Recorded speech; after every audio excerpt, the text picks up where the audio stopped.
Guys welcome to my YouTube channel self to teach पे। तो आज की इस वीडियो में बताने वाला हूँ टेंस यानी काल के बारे में। तो टेंस कितने प्रकार के होते हैं और टेंस से जुड़े अनुवाद के बारे में बताऊंगा। और अगर आप हमारे चैनल में नए हैं तो हमारे चैनल को सब्सक्राइब कर लीजिएगा। तो चलिए शुरू करते हैं और आपको जितनी जल्दी हो सके उतनी जल्दी आपको टेंस बताने के लिए सिखा दूंगा, जो कि आपको कोई कठिनाई नहीं होगी। और देखिए शुरू करते हैं। तो टेंस को हिंदी में काल कहते हैं और टेंस कितने प्रकार के होते हैं? 3 प्रकार के होते हैं। तो इसमें पहला प्रकार का है प्रेजेंट टेंस। प्रेजेंट टेंस इसको हिंदी में वर्तमान काल कहते हैं। और दूसरा प्रकार है पास्ट टेंस और इसको हिंदी में भूतकाल कहते हैं। और तीसरा फ्यूचर टेंस, इसको हिंदी में भविष्यत काल कहते हैं। और देखिए जो प्रेजेंट टेंस यानी जो अभी बीत रहा है उसे प्रेजेंट वर्तमान काल कहते हैं यानी प्रेजेंट टेंस। और जो बीत चुका है उसे भूतकाल कहते हैं, जिसे पास्ट टेंस भी कहते हैं इंग्लिश में। और जो अभी बीतने वाला है उसे फ्यूचर टेंस कहते हैं यानी भविष्यत काल। तो तीनों काल के बारे में आप समझ गए होंगे। तो आप और सभी काल यानी टेंस के जितने भी प्रकार हैं सबके चार भेद होते हैं। यानी प्रेजेंट टेंस का भी 4 भेद होता है और पास्ट टेंस का भी 4 भेद होता है और फ्यूचर टेंस का भी 4 भेद होता है। यानी चारों सबको मिला के हो जाएगा 12 भेद। यानी 12 भेद को इस वीडियो में बताने वाला हूँ और अब बने रहिएगा। तो चलिए प्रेजेंट टेंस पे शुरू करते हैं। प्रेजेंट टेंस सबसे पहले प्रेजेंट टेंस है, तो प्रेजेंट टेंस लिख लेते हैं। तो लिख लिए हैं प्रेजेंट टेंस। और प्रेजेंट टेंस के भी 4 भेद होते हैं। प्रेजेंट टेंस के 4 भेद होते हैं। तो प्रेजेंट इंडेफिनिट टेंस और प्रेजेंट इनपरफेक्ट टेंस और प्रेजेंट परफेक्ट टेंस और प्रेजेंट परफेक्ट कंटिन्यूअस टेंस, यानी 4 भेद होते हैं प्रेजेंट टेंस के। तो उसको भी लिख लेता हूं और चारों को एक एक करके बताऊंगा।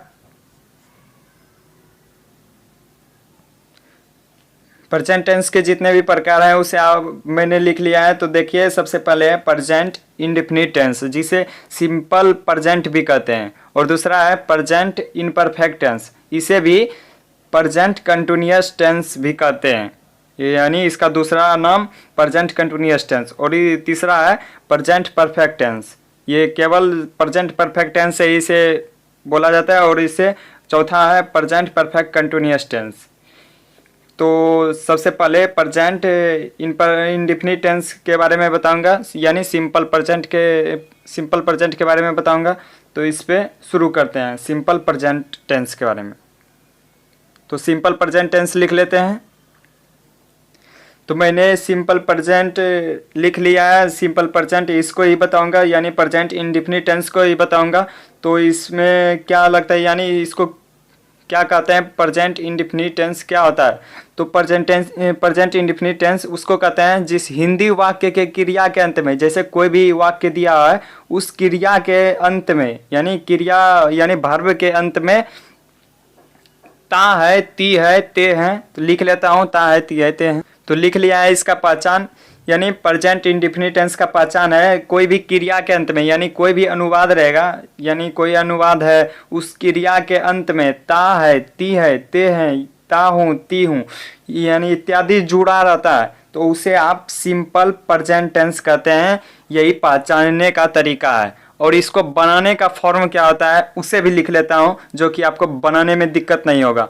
और अगर आप इसको अपने कॉपी में उतारना चाहते हैं तो आप इसको वीडियो को पुश करके आप अपने कॉपी में लिख सकते हैं। तो अब इसका फार्मूला बताते हैं, सिंपल प्रेजेंट टेंस का फार्मूला जो आपको बनाने में सहायता देगी। तो लिख लेते हैं सिंपल प्रेजेंट टेंस का फार्मूला। तो देखिए आपको ये टेंस का फार्मूला भी लिखा दिया है, यानी सिंपल प्रेजेंट टेंस का फार्मूला लिखा दिया है। प्रेजेंट इंडेफिनिट जिसे बोलते हैं उसका फार्मूला भी लिखा दिया है। देखिए formula subject plus verb one और प्लस, यानी इसमें एस या ई एस लगेगा, और प्लस ऑब्जेक्ट।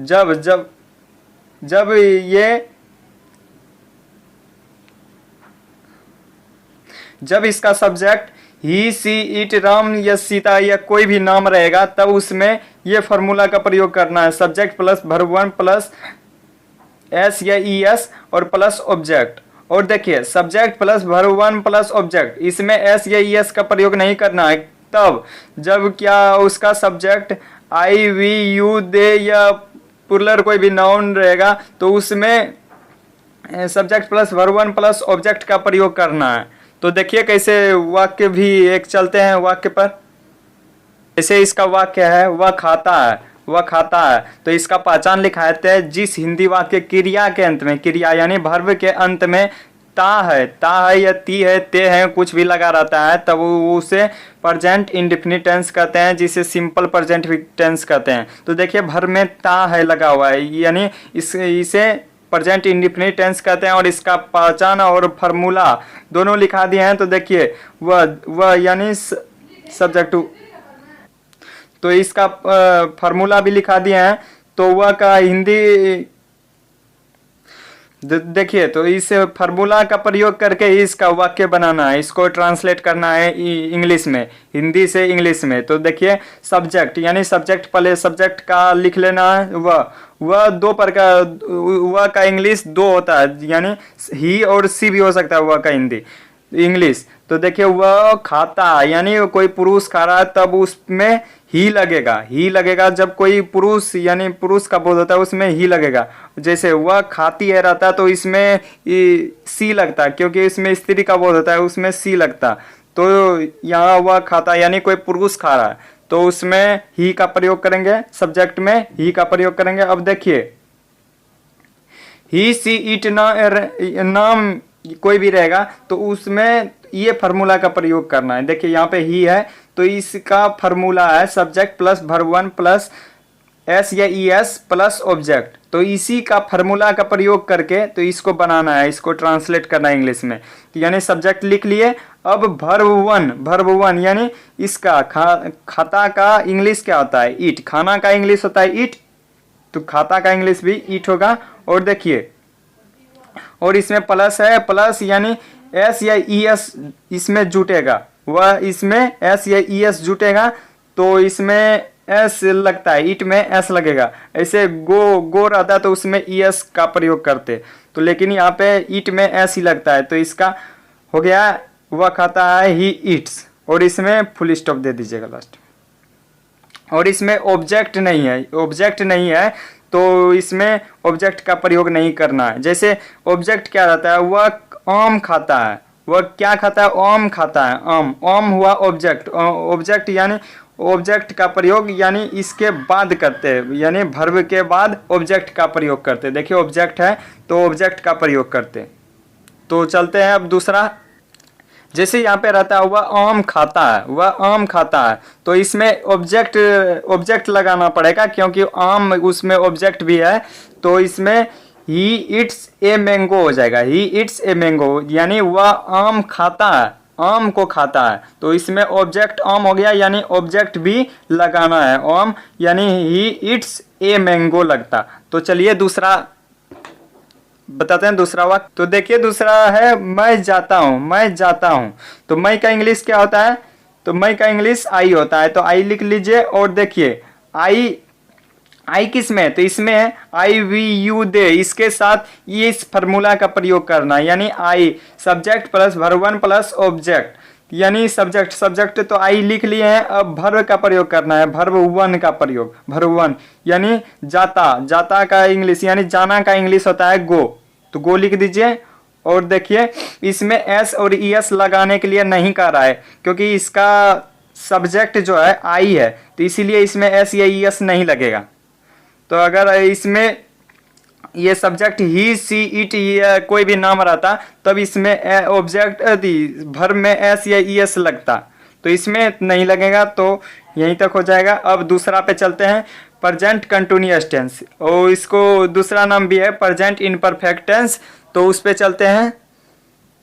देखिए गाइज प्रेजेंट इनपरफेक्ट जिसे आप प्रेजेंट कंटिन्यूअस भी टेंस कहते हैं उसको लिख लिए हैं। अब उसके पहचान क्या होता है उसको लिखते हैं। तो देखिए इसका पहचान होता है क्या, कोई भी हिंदी वाक्य के क्रिया के अंत में रहा है, रही है, रहे हैं, या रहा हूँ या रही हूँ इत्यादि लगा रहता है, उसे ही प्रेजेंट इम्परफेक्ट जिसे आप प्रेजेंट कंटिन्यूअस टेंस भी कहते हैं उसे ही कहते हैं। तो पहचान भी लिख लेते हैं यहाँ। तो देखिए इसका पहचान लिख लिए हैं। प्रेजेंट इम्परफेक्ट टेंस का पहचान है, ये है क्या, कोई भी हिंदी वाक्य क्रिया के अंत में रहा है या रही है, रहे हैं, रहा हूँ, रही हूँ इत्यादि लगा रहेगा, तो उसे आप प्रेजेंट इम्परफेक्ट टेंस, जिसे आप प्रेजेंट कंटिन्यूअस टेंस भी कर सकते हैं। तो इसका अब फार्मूला लिखा देते हैं। इसका फार्मूला क्या होता है, बनाने का फार्मूला क्या होता है उसको भी लिखा लेता हूँ। देखिए इसका टेंस फार्मूला भी लिख लिए हैं, प्रेजेंट इम्परफेक्ट टेंस का टेंस फार्मूला भी लिख लिए हैं। देखिए इसका फार्मूला क्या है, इसमें subject plus is am are plus verb में आई एन जी लगेगा और प्लस ऑब्जेक्ट है। तो इस पे चलते हैं। तो देखिए इसका टेंस फार्मूला लिख लिए हैं, subject plus is am are, is या एम या आर, इन तीनों में से कोई भी, और प्लस वर्ब में I N G plus object. तो देखिए इज एम आर कैसे प्रयोग करेंगे, इज का प्रयोग इज इसमें प्रयोग करेंगे जिसमें सब्जेक्ट ही, सी, इट या कोई भी नाम रहेगा उसमें इज का प्रयोग करेंगे। और देखिए एम का प्रयोग कहाँ करेंगे, एम का प्रयोग जब सब्जेक्ट में आई लगा रहेगा, सब्जेक्ट में आई यानी मैं का मैं रहेगा तब उसमें एम का प्रयोग करेंगे, मैं यानी आई में एम का प्रयोग करेंगे। और आर का प्रयोग यू, वी, यू, दे में आर का प्रयोग करेंगे। तो लिख लेते हैं कोई अनुवाद और उसका बनाते हैं। देखिए यहाँ पे लिख दिए हैं, इज का प्रयोग जब subject he, she, it, Ram या सीता कोई भी रहेगा तब उसमें इज का प्रयोग कीजिएगा। और एम का प्रयोग तब कीजिएगा जब उसमें सब्जेक्ट आई लगा रहेगा तब उसके साथ एम का प्रयोग कीजिएगा। और आर का प्रयोग तब कीजिएगा जब सब्जेक्ट वी, यू, दे या कोई भी प्लूरल नाउन रहेगा तब उसमें आर का प्रयोग कीजिएगा। तो जैसे यहाँ पे एक वाक्य दिया हुआ है, वह जा रही है, वह जा रही है, तो वह का इंग्लिश लिख लीजिए। वह का इंग्लिश ही और सी दोनों होता है, लेकिन उसमें वाक्य के अनुसार ही और सी का प्रयोग कीजिएगा। तो देखिए वह जा रही है, वह जा रही है यानी कोई स्त्री जा रही है, तो उसमें स्त्री वाले में तो उसमें सी का प्रयोग करेंगे। जैसे और दूसरा जैसे वह जा रहा है, तो वह जा रहा है, कोई पुरुष जा रहा है तब उसमें ही का प्रयोग करते हैं, लेकिन यहाँ पे वह जा रही है तो इसमें सी का प्रयोग करेंगे। तो सी का प्रयोग कर लीजिए। और फिर तो इसका वह का सी हो गया। अब देखिए सी के साथ कौन सा लगेगा, सी के साथ देखिए इज लगेगा, सी के साथ इज लगेगा। तो सी के साथ इज लगा दीजिए। जैसे ही, सी, इट, राम, सीता, इसके साथ इज का प्रयोग कीजिएगा, तो इज का प्रयोग कर लीजिए। तो और प्लस है, तो प्लस यानी इसके बाद और आने वाला है भर्ब में आई एन जी। तो भर्ब इसमें जाना, इसका भर्ब हो गया, भर्ब यानी क्रिया हो गया जाना, जाना। जैसे इस वाक्य में इसका पहचान लिखाए थे, रहा है, रही है, रहे हैं, रहा हूँ, रही हूँ इत्यादि लगा रहेगा तब उसमें इस फार्मूला का प्रयोग करना है। तो और वो टेंस होगा प्रेजेंट इम्परफेक्ट टेंस। तो इसका प्रयोग करते हैं, जैसे वह भर्ब में रहा है, रही है लगा हुआ है तो भर्ब लिख देंगे। भर्ब का इंग्लिश यानी भर्ब जो है, भर्ब जाना है, जाना है, जाना का इंग्लिश होता है गो, तो गो लिख दीजिए। तो यहाँ पे भर्ब में आई एन जी लगाने के लिए कह रहा है, यानी तो जाना का इंग्लिश होता है गो, तो गो में आई एन जी लगा दीजिए, आई एन जी। तो देखिए यहाँ पे और देखिए और प्लस ऑब्जेक्ट है, प्लस इसमें ऑब्जेक्ट नहीं दिया है, इस वाक्य में ऑब्जेक्ट नहीं दिया है, इसलिए इसको यहीं पे फुल स्टॉप कर देते हैं। देखिए ऑब्जेक्ट रहता है ना, तो जैसे वह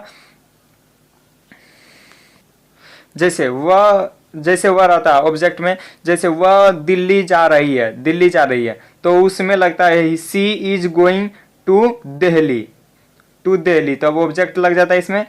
तो लेकिन यहाँ पे ऑब्जेक्ट नहीं है तो इसका ही प्रयोग करेंगे। और दूसरा पे चलते हैं, दूसरा अनुवाद लेते हैं। देखिए इस अनुवाद में भी भर्ब के यानी क्रिया के अंत में यहाँ पे रहा हूँ लगा हुआ है, यानी इसको प्रेजेंट इम्परफेक्ट टेंस कहेंगे। और इसका पहचान यही है, रहा है, रही है, तो इसमें भर्ब के बाद रहा है, रही है लगा हुआ है, रहा हूँ लगा हुआ है। तो इसमें मैं का तो बनाइए इसको, तो मैं का इंग्लिश होता है आई, तो आई लिख दीजिए। और आई के साथ देखिए क्या लगता है, आई के साथ एम लगता है, तो एम लिख दीजिए। और देखिए प्लस यानी अब भर्ब का प्रयोग करेंगे। भर्ब इसमें क्या है, खाना, यानी खाना भर्ब है, तो खाना का ईट होता है ई ए टी। और वर्ब में आईएनजी लगता है, यानी वर्ब में ये वर्ब हुआ, इसमें आईएनजी का प्रयोग करना है। तो देखिए, तो आई एम ईटिंग, मैं खा रहा हूँ, तो इसका मैं खा रहा हूँ का इंग्लिश आई एम ईटिंग हो गया।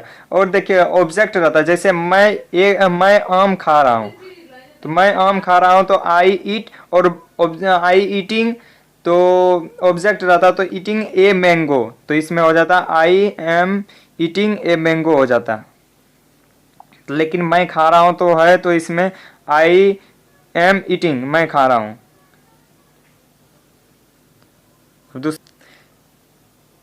इसी प्रकार इसका जैसे रहता हुआ, जैसे तुम खा रहे हो तो इसमें तुम में आर का प्रयोग होता है। इसी प्रकार दूसरा में या वी यू दे रहता है, इसमें सब्जेक्ट, तो इसके साथ आर का प्रयोग करते हैं और पूरा ऐसा ही बनेगा।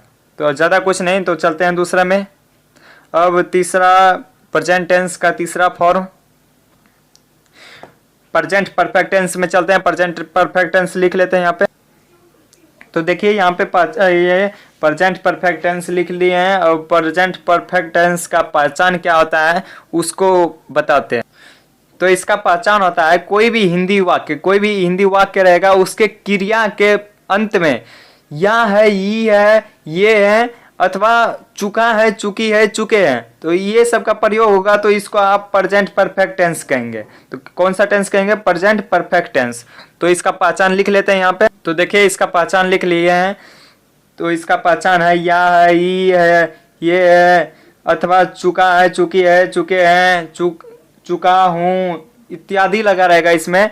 तो वर्ब यानी क्रिया के अंत में ये सब लगा रहेगा, तो इसको आप प्रेजेंट परफेक्ट टेंस कहेंगे, प्रेजेंट परफेक्ट टेंस। तो इसका पहचान लिख लिए हैं। अब इसका फार्मूला, टेंस फार्मूला लिखाते हैं, जो कि आपको बनाने में आसान होगा। जैसे कोई भी ट्रांसलेशन रहेगा उसको बनाने में आपको आसान रहेगा, वही लिखाने जा रहा हूँ।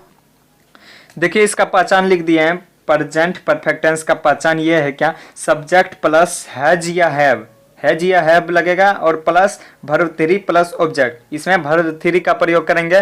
तो देखिए है, तो देखिए हैज जब subject he, she, it, Ram या कोई भी नाम रहेगा तब उसमें हैज का प्रयोग कीजिएगा, सब्जेक्ट के साथ हैज का प्रयोग कीजिएगा। और देखिए जब सब्जेक्ट आई, वी, यू, दे ये रहेगा तब उसमें हैव का प्रयोग कीजिएगा।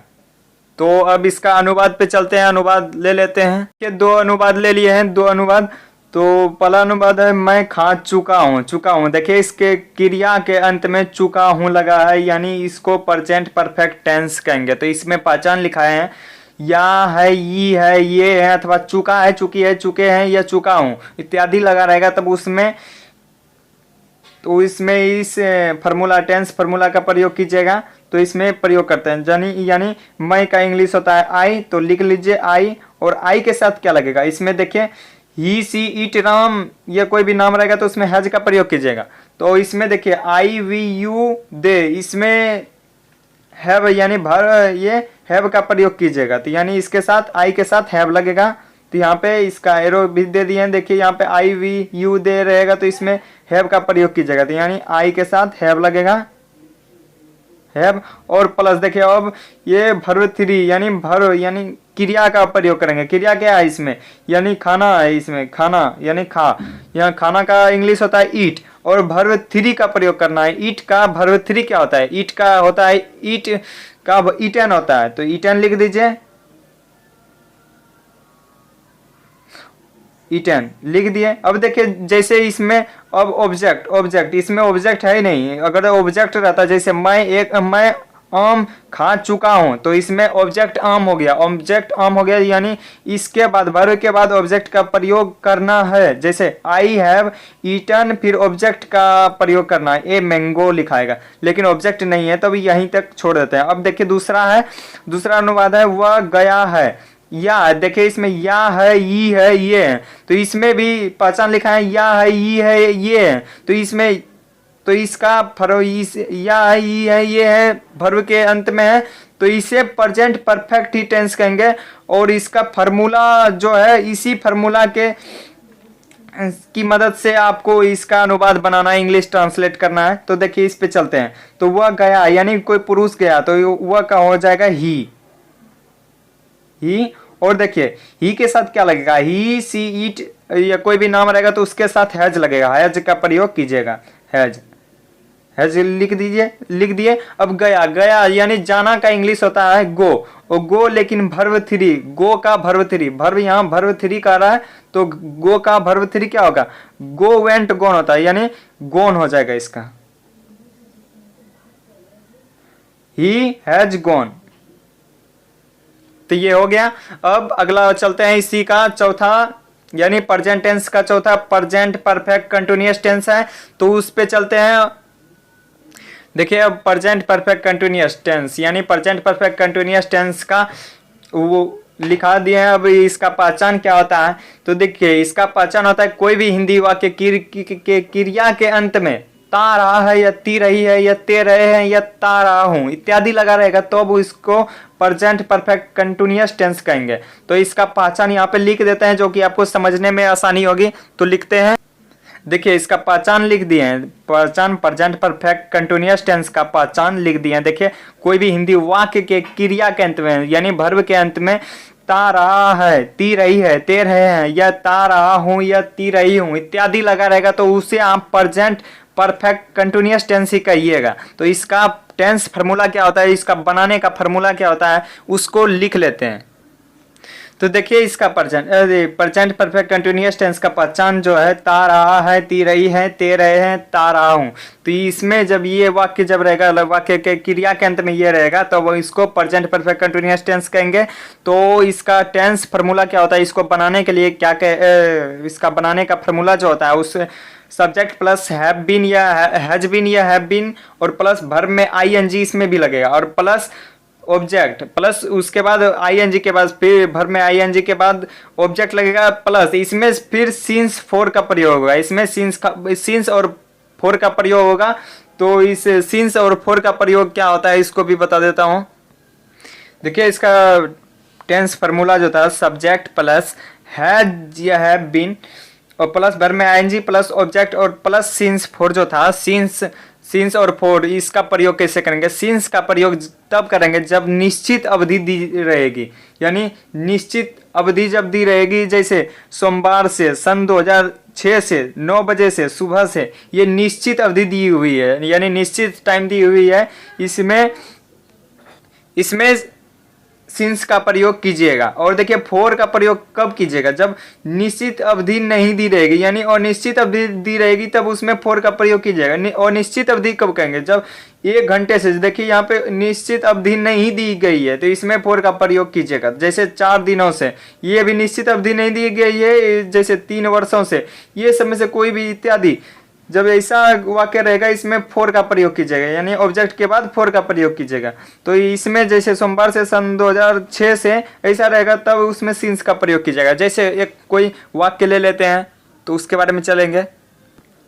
और देखिए यहाँ पे एक चीज छूट गया, जिससे इसमें हैज और हैव का प्रयोग जो पिछले प्रेजेंट परफेक्ट टेंस में हैव और हैज का प्रयोग जो बताए थे उसी प्रकार से इसमें भी हैव और हैज का प्रयोग कीजिएगा, लेकिन इसमें एक जुट गया है हैव हैज के बाद प्लस इसमें बीन जुट गया है तो इसमें बीन एक और लगेगा जैसे, और इसमें सिंस फोर भी जुट गया है। तो जैसे यहाँ पे है एक अनुवाद, मैं 2 घंटों से पढ़ता रहा हूँ, ता रहा हूँ या ती रही हूँ कुछ भी हो सकता है। जैसे यहाँ पे ये पढ़ रहा हूँ यानी 2 घंटों से, यानी 2 घंटों से ऐसा क्वेश्चन रहेगा, पढ़ रहा हूँ तो से पढ़ रहा हूँ, तो ऐसा क्वेश्चन रहेगा तो इसको प्रेजेंट परफेक्ट टेंस कहिएगा। इसे अनुवाद रहेगा तो इसको प्रेजेंट परफेक्ट टेंस कहिएगा। जैसे 2 बजे से, ये बजे यानी कोई भी टाइम से दिया रहेगा तो उसको आप, और टाइम से दिया रहेगा और लास्ट में रहा हूँ रही हूँ लगा रहेगा तो उसको प्रेजेंट परफेक्ट टेंस ही कहिएगा।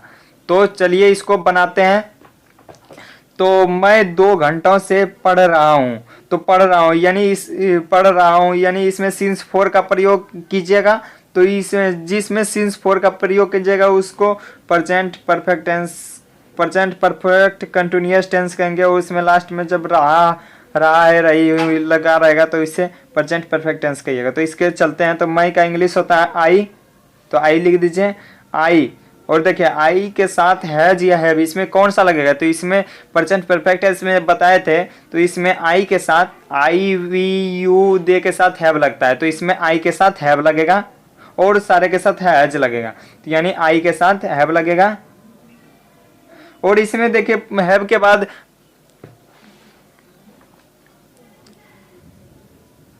तो इसमें देखिए हैव के साथ बीन जुट गया, यानी इसमें बीन का भी प्रयोग करना है तो बीन लगा दीजिए।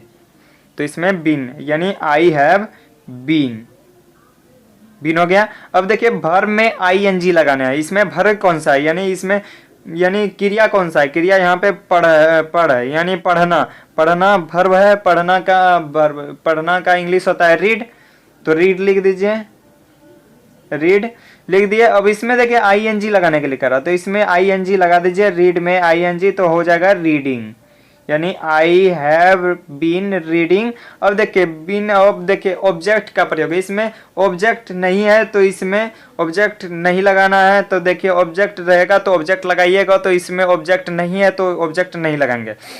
और देखिए इसके बाद प्लस है, अब ऑब्जेक्ट नहीं है तो इसको छोड़िए। अब देखिए सिंस फोर का प्रयोग कीजिएगा, सिंस फोर। इसमें देखिए वाक्य में 2 घंटों से, यानी इसमें निश्चित टाइम नहीं दी गई है, निश्चित अवधि नहीं दी गई है, यानी ये 1 घंटों से, 2 घंटों से, 4 दिनों से, 3 वर्षों से, ऐसा अनुवाद रहता है तो उसमें फोर का प्रयोग करते हैं। यहाँ पे बता दिया है, इसमें ऐसा अनिश्चित अवधि दी रहेगी तब उसमें फोर का प्रयोग करते हैं, तो यहाँ इसमें फोर का प्रयोग कर दीजिए।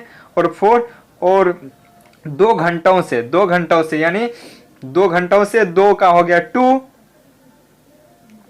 और देखिए घंटों से, 2 घंटों से 2, और घंटा का इंग्लिश होता है आवर, और 2 घंटा है तो इसमें एस लग जाएगा आवर्स, यानी मैं 2 घंटों से पढ़ रहा हूं तो I have been reading for 2 hours. और देखिए दूसरा है वह 2 बजे से दौड़ रहा है, वह 2 बजे से दौड़ रहा है, तो इसका क्या होगा, वह का होता है 2 प्रकार से होता है, इसमें पुरुष से बोध हो रहा है तो इसमें ही का प्रयोग कीजिएगा। और देखिए ही के साथ पिछले प्रेजेंट परफेक्ट टेंस में बताए थे, ही के साथ हैज का प्रयोग कीजिएगा, इसमें हैज का प्रयोग कीजिएगा। और बीन इसमें जुड़ जाएगा, बीन, क्योंकि ये प्रेजेंट परफेक्ट कंटिन्यूअस है तो इसमें बीन भी लगेगा। और भर्व क्या है, इसमें भर्व दौड़ना है, तो दौड़ना का क्या होता है, तो दौड़ना का रन होता है, रन हो गया। और इसमें आई एन जी लग जाएगा, आई एन जी, तो आई एन जी इसमें ऐसा है क्या, इसमें आई एन जी लगाइएगा तो डबल एन हो जाएगा, डबल एन और आई एन जी, यानी ही हैज बीन रनिंग। और इसमें ऑब्जेक्ट भी नहीं है, ये ऑब्जेक्ट नहीं है तो ऑब्जेक्ट का प्रयोग नहीं कीजिएगा, तो ऑब्जेक्ट नहीं है। अब देखिए सिंस फोर का प्रयोग कीजिएगा, तो 2 बजे से, इसमें भी अनिश्चित अवधि दी गई है तो इसमें भी 4 का प्रयोग कीजिएगा, तो 4 का प्रयोग कर लीजिए, 4 और 2 बजे नहीं, ये देखिए निश्चित अवधि दी गई है 2 बजे से, यानी इसमें निश्चित अवधि दी गई है, यानी हम सोचे क्या इसमें 2 घंटों से दिया, देखिए इसमें निश्चित अवधि दी गई है इसलिए 2 बजे से, यानी इसमें निश्चित अवधि दी गई है, यानी 9 बजे से, 2 बजे से कोई भी रहेगा तो इसमें सिंस का प्रयोग कीजिएगा, सिंस, तो SINC लिख दीजिए, सिंस। अब 2 बजे से, 2 बजे से का क्या अर्थ होता है, 2 बजे से यानी 2 o'clock, 2 o'clock, तो 2 o'clock लिख दीजिए, 2 OCLOCK, आप इसको इंग्लिश में भी लिख सकते हैं TW 2 o'clock, तो ये बन गया आपका ट्रांसलेशन, ये बन गया। और इसमें देखिए एक छूट गया है, जैसे क्या ये ता रहा है, ती रही है, तो इसमें भी ता रहा है, ती रही है, तो इसमें भी क्या प्रयोग कीजिएगा उसको भी बता देता हूँ। जैसे एक अनुवाद लेते हैं, तो देखिए सिंस फोर के कारण इसको, इस अनुवाद को भूल गए थे, इसमें अब देखिए इसको बताता हूँ, मैं खाता रहा हूँ यानी ता रहा हूँ, तो इसमें ता रहा हूँ, ती रही हूँ, तो इसमें बताए थे, इसमें ता रहा हूँ, ती रही हूँ, इसका पहचान, इसका प्रेजेंट, इसे आप प्रेजेंट परफेक्ट कंटिन्यूअस टेंस कहिएगा। और देखिए इसका फार्मूला आता है सब्जेक्ट प्लस हैज या has have been plus verb में ING plus object plus since for. इसमें देखिए सिंस फोर नहीं लगेगा क्योंकि इसमें टाइम नहीं दिया हुआ है, तो इसमें देखिए, तो इसका बनाते हैं, तो मैं का इंग्लिश होता है आई, और आई के साथ लग जाएगा हैज या हैव, लगाने के लिए करा तो इसमें हैव लगेगा क्योंकि आई के साथ हैव लगेगा, और हैव इसमें प्रेजेंट परफेक्ट कंटिन्यूअस टेंस है तो इसमें बीन भी लगेगा। I have been. और देखिए खाता हूँ, यानी इसमें अब भर्व में आईएनजी लगाना है। भर्व तो भर्व खाता है यानी खाना है, क्या तो खाना का ईट, तो आईएनजी लगेगा तो ईटिंग। तो देखिए अगर इसमें ऑब्जेक्ट नहीं है तो ऑब्जेक्ट का प्रयोग नहीं कीजिएगा, तो ऑब्जेक्ट रहता है जैसे मैं आम खाता रहा हूँ तो I have been eating a mango हो जाता है, लेकिन ए मैंगो इसमें नहीं होगा क्योंकि इसमें ऑब्जेक्ट नहीं है, तो इसको यहीं पे फुल स्टॉप दे दीजिएगा। तो इतना ही वाक्य बन गया। अगर आप हमारे चैनल को सब्सक्राइब कीजिएगा तो अगले क्लास में पास्ट इन सिंपल पास्ट के बारे में बताऊंगा। सिंपल पास्ट और सिंपल प्रेजेंट के बारे में तो आपको बता ही दिए। अब पास्ट के बारे में बताऊंगा, पास्ट टेंस के बारे में। पास्ट टेंस में भी 4 भेद होते हैं, उसको भी बताऊंगा। फिर उसमें फिर फ्यूचर टेंस के भी बारे में बताऊंगा। इसलिए आपसे अनुरोध है कि आप हमारे चैनल को सब्सक्राइब कर लीजिएगा, जो कि आपको पास्ट और फ्यूचर का छूटेगा नहीं। तो चलते हैं।